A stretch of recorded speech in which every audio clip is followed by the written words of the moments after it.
I was born in the United States, but I lived in Hong Kong for many years. My business in Asia was successful, and I became rich. After 20 years, I decided to visit my home in New York. On my way from Hong Kong to New York, I stayed 1 week in California. I had a friend who lived in the city of San Francisco, and I wanted to see him again. His name was Mohun Dampier, and he had been my friend for many years. We had written many letters to each other, but recently I have not received any news from him. Dampier had never had a job. His father gave him a little money, so Dampier had never worked. Dampier was a superstitious man. He believed that luck or magic could make things happen in his life. He spent most of his time reading strange books. Most of the books were about occult philosophy. I called them books about magic. As soon as I arrived in San Francisco, I sent a message to Dampier's house. The message said, "I am staying in San Francisco for 3 days. May I visit you?" Dampier surprised me. An hour later, he sent a servant to my hotel with a reply. "Come to my house at once, my dear friend," he wrote. "Come this evening. You'll remember the house." I'm sure it was my father's home. I live in a tower at one end of the house. You don't have to ring the bell or knock on the door. I'll tell the servants to go to bed, and I'll leave the front door of the tower open. Come up the stairs immediately.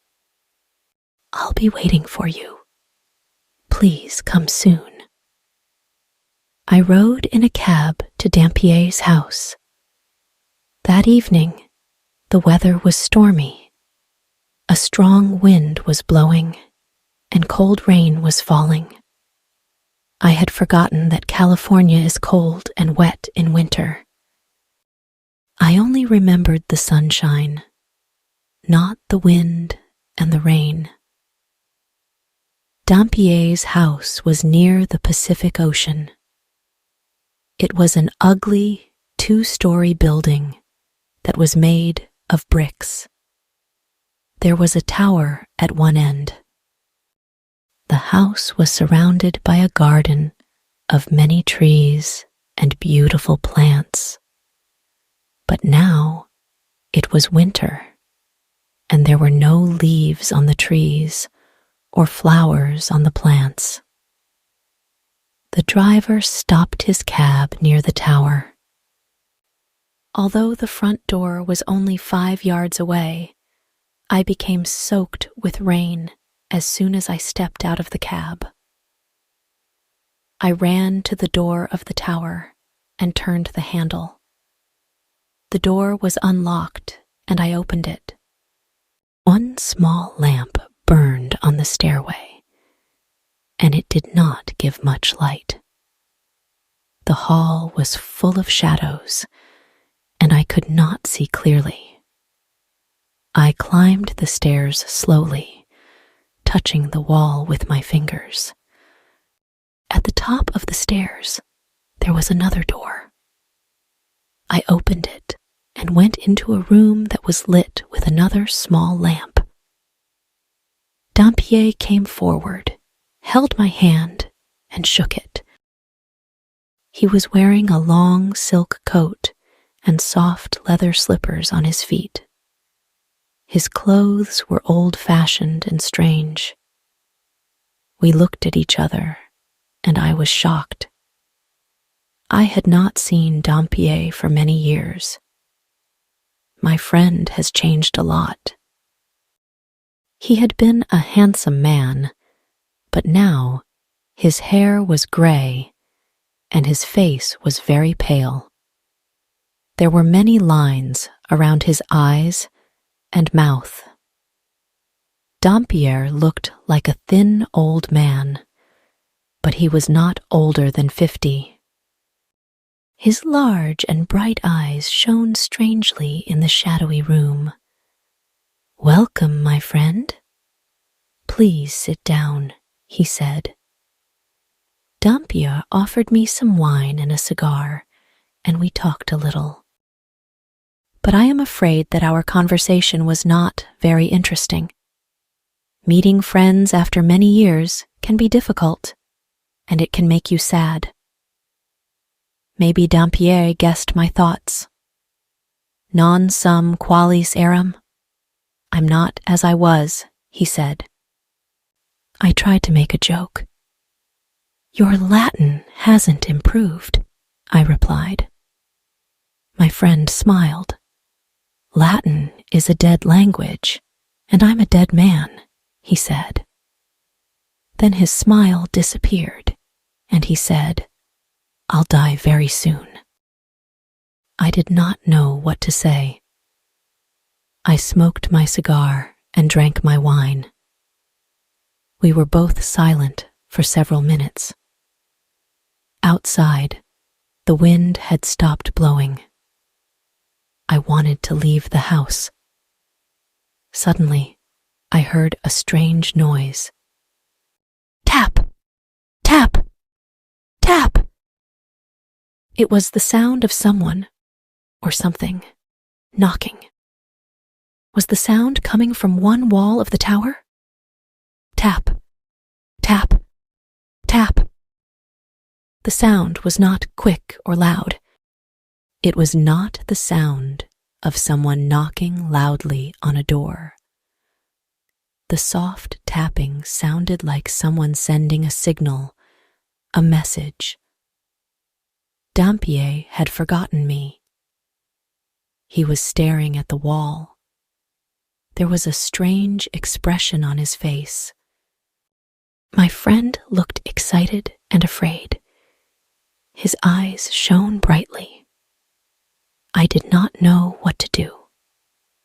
Should I go or stay? I stood up.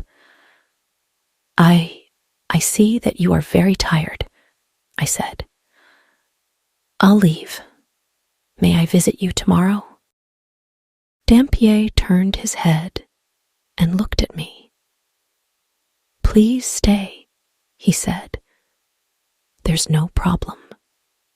Nobody is there.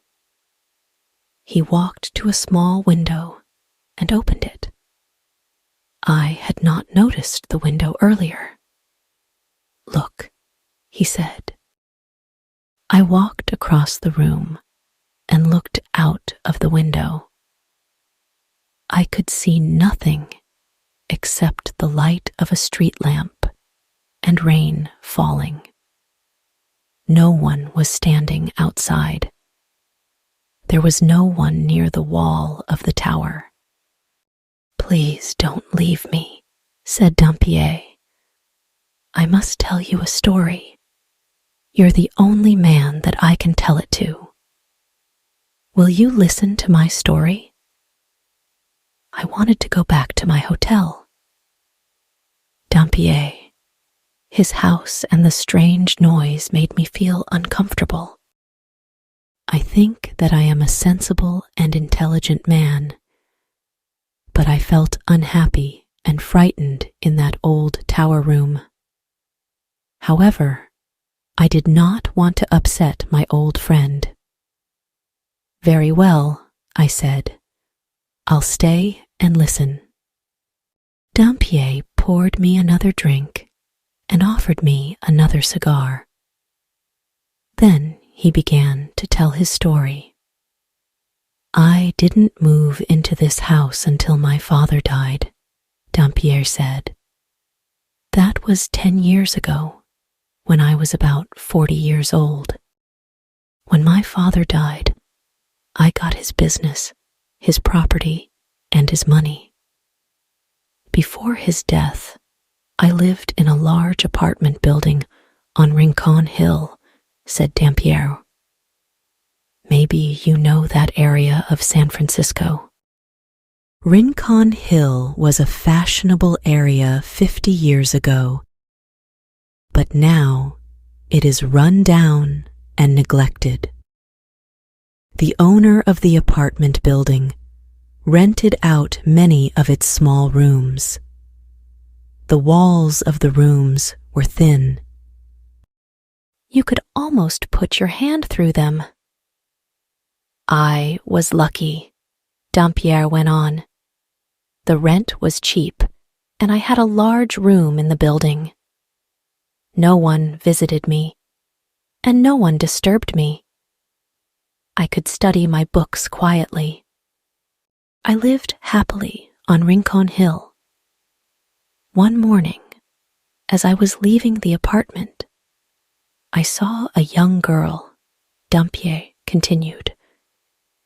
It was a warm day in June. She was wearing a white dress and a straw hat.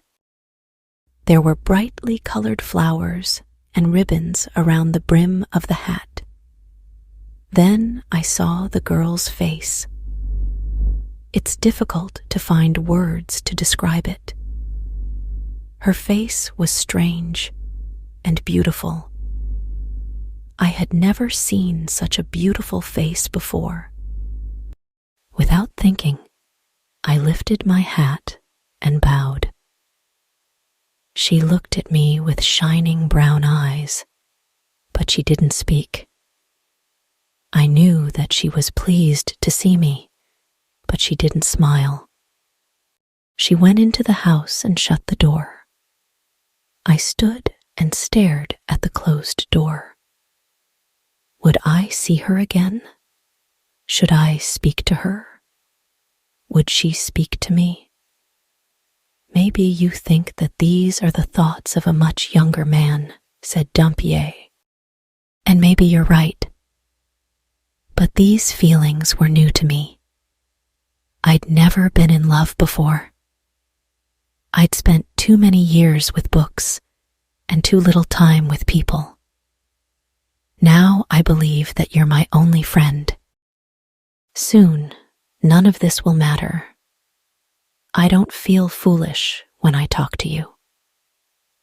Dampier stopped speaking for a few moments. Then he went on with his story. The next day, I waited in my apartment. For many hours, I stared out of the window. I watched the street, but the girl didn't come out of the building.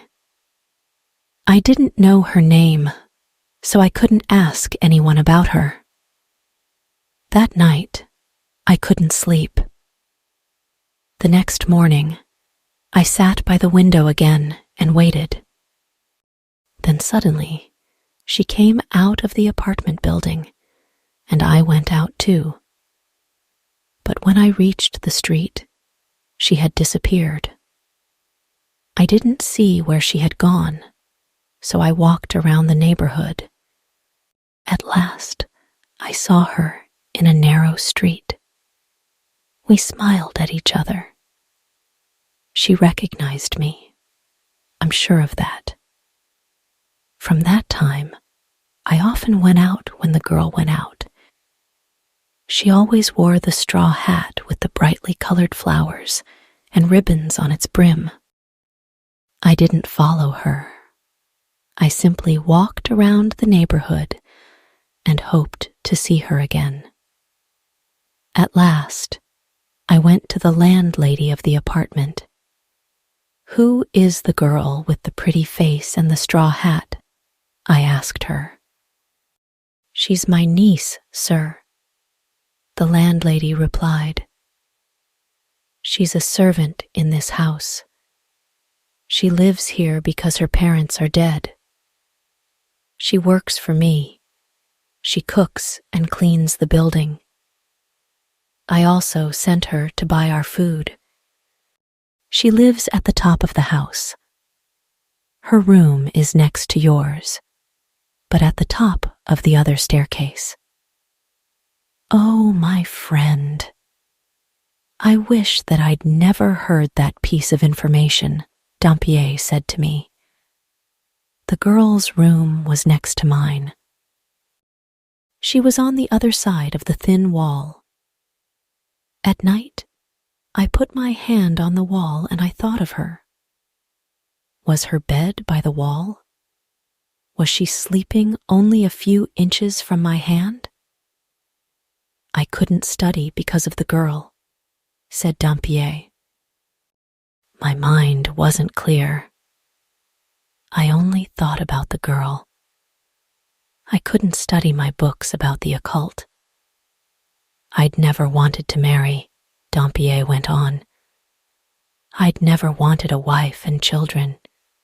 I was only interested in learning. And I could never marry a poor, uneducated servant girl. My father would never have given his permission. All my money came from my father. If he had stopped giving me money, well, what happened next?" I asked. My friend looked at me sadly. I stopped waiting for her, and I stopped watching her. I only studied. I spent all my time reading my books. But one hot night, I couldn't sleep. Thoughts were racing around and around in my mind. I thought again and again about the beautiful girl. I wanted to be with her. She was only on the other side of the wall. I tapped on the wall. I tapped very gently 3 times. Tap, tap, tap. I tapped again. Tap, tap, tap. Then I felt foolish. I was behaving like a boy who was in love for the first time. I got out of my bed and began to study my books. I was reading a strange book, Dampier said. It was a book of occult philosophy by Necromantius. You would call it a book of magic and superstition. In his book, Necromantius describes how to be a fortune teller. Necromantius also wrote about strange and terrible things that happen 3 times. When these things happened 3 times, death would come. Necromantius called this a fatal triad. I believe that a fatal triad has happened to me. "Why?" I asked. "What happened?" "While I was alone, reading that strange book by Necromantius," said Dampier, "I heard a sound. It was a soft tapping sound. It came from beyond the wall. It was the answer to my own signal. Tap, tap, tap. I knew that the pretty servant girl was sending a message to me. She wanted me to come to her. I ran to the wall and tapped my signal again. Tap, tap, tap.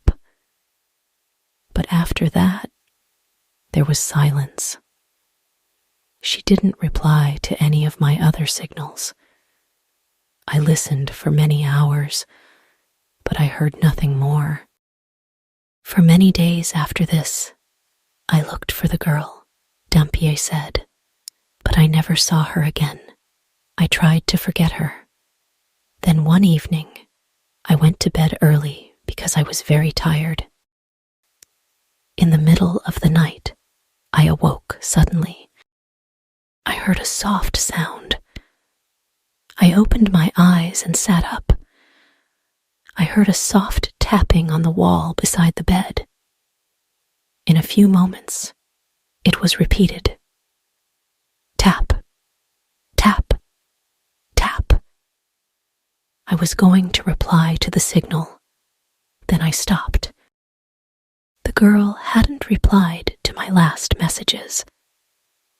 I would not reply to her now. Dampier drank a little wine and then continued. I lay in bed listening, he said, but I didn't reply. At last, I must have slept. When I awoke, it was late, and I felt tired. I needed some fresh air, so I left my apartment. The landlady was outside my door. "Oh, Mr. Dampier," she said, "have you heard the terrible news?"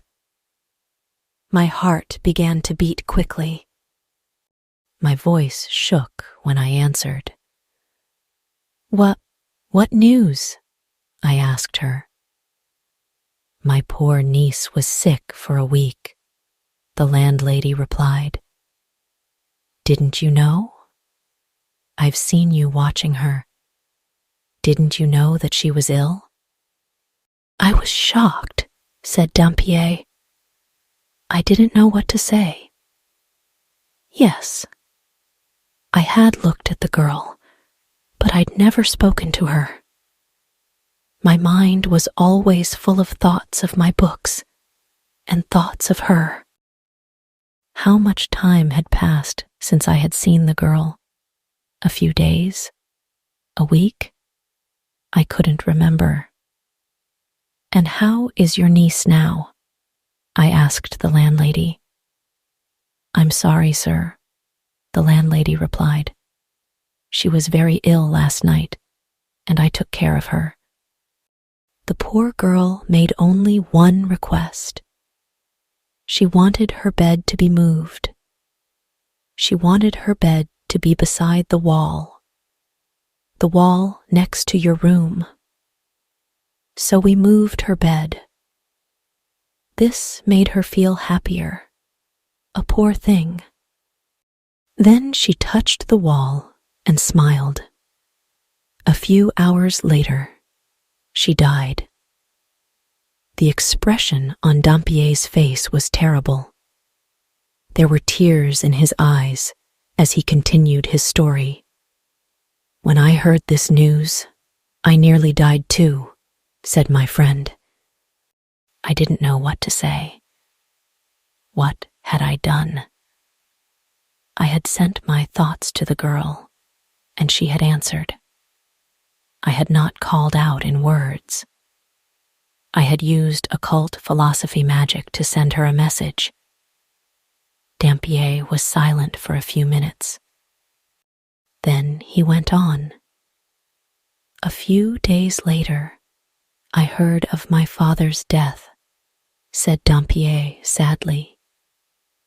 "I left the apartment on Rincon Hill and came to his house. This house, it's been my home since then. I've been waiting here in this tower for 10 years. I've been waiting for a visitor. I wasn't expecting to see you, but your visit wasn't a surprise. Necromantius tells us how signs are repeated 3 times. You've heard my story. You must decide if my story has happened because of a fatal triad. I heard the tapping twice before. The first time, I tried to find the person who made the noise.